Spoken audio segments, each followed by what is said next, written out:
করে দেওয়া উচিত যে একজন কোন বিদেশিরা এই দেশে আমাদের পরিকল্পনা বা নীতি প্রণয়ন করতে পারবেন না।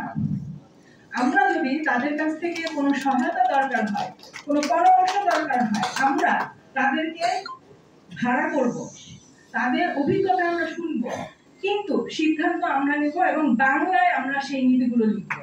এটা সংবিধানে থাকতে হবে। এটা একটা বিষয়। আরেকটা হচ্ছে যে এই যে বিষয়টা নিয়ে আমি বেশ কয়েকদিন ধরে চিন্তিত, সেটা নিয়ে আরেকটা বিষয় নিয়ে কথা বলি। সেটা হচ্ছে আপনারা হয়তো জানেন আমাদের রাষ্ট্রায়ত্ত প্রতিষ্ঠানগুলো বেশিরভাগই লোকসানের খাতে আছে, মানে লোকসান করছে দিনের পর দিন, এবং বলা হচ্ছে যে এদেরকে প্রাইভেট সেক্টরে দিয়ে দাও, এদেরকে এটা করো ওটা করো। আমরা দেখেছি যে পাটকলগুলো, রাষ্ট্রায়ত্ত পাটকলগুলোকে মানে বন্ধ করে দেওয়া হয়েছে, কতগুলোকে প্রাইভেট সেক্টরে দিয়ে দেওয়া হয়েছে, এবং গত সরকারের আমলে আমরা সেটা বেশি দেখেছি। এছাড়া চিনি কলগুলোর মধ্যে 6টা চিনি কল বন্ধ করে দেওয়া হয়েছে।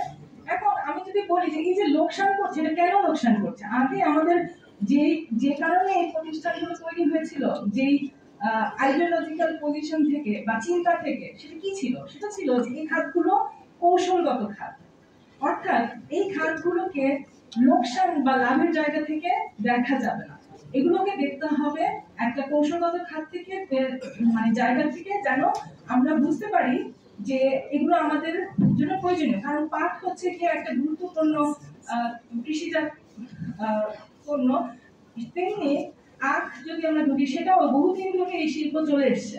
তো এই জায়গা থেকে পাট এবং আখ এই দুটো আমাদের একটা গুরুত্বপূর্ণ শিল্প হয়ে উঠেছে, একটা গোটা সংস্কৃতি তৈরি হয়েছে।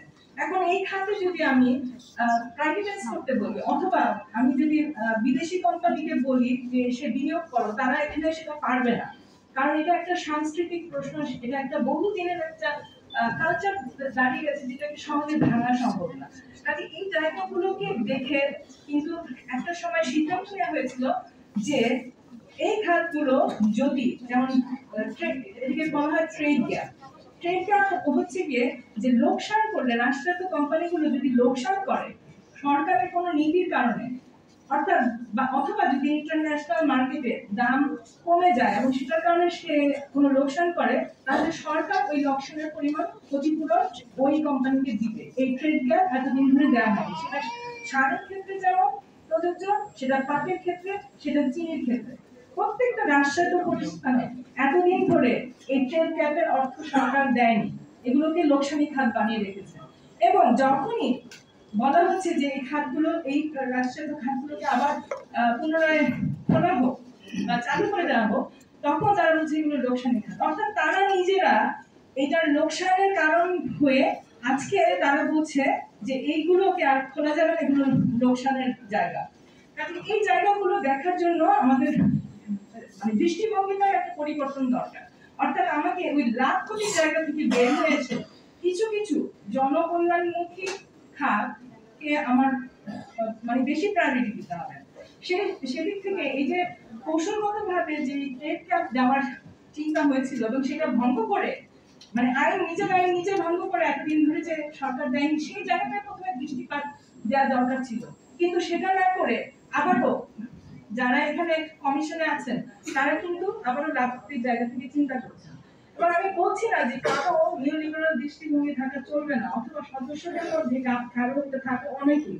আমি মনে করি এখানে একটা চেক এন্ড ব্যালেন্সের প্রয়োজন আছে, অর্থাৎ আমি নিউলিবারাল চিন্তার মানুষজনকে যেমন এখানে জায়গা দিব, ওয়ার্ল্ড ব্যাংকের মানুষকে যেমন এখানে জায়গা দিব, তেমন সেখানে একটা ভিন্ন ধরনের চিন্তার বা ভিন্ন ধরনের আইডিওলজিক্যাল পজিশন থেকে যারা এটিকে মানে দেখেন বা মাঠ পর্যায়ে যারা কাজ করেন, তাদের এখানে একটা সমন্বয় প্রয়োজন।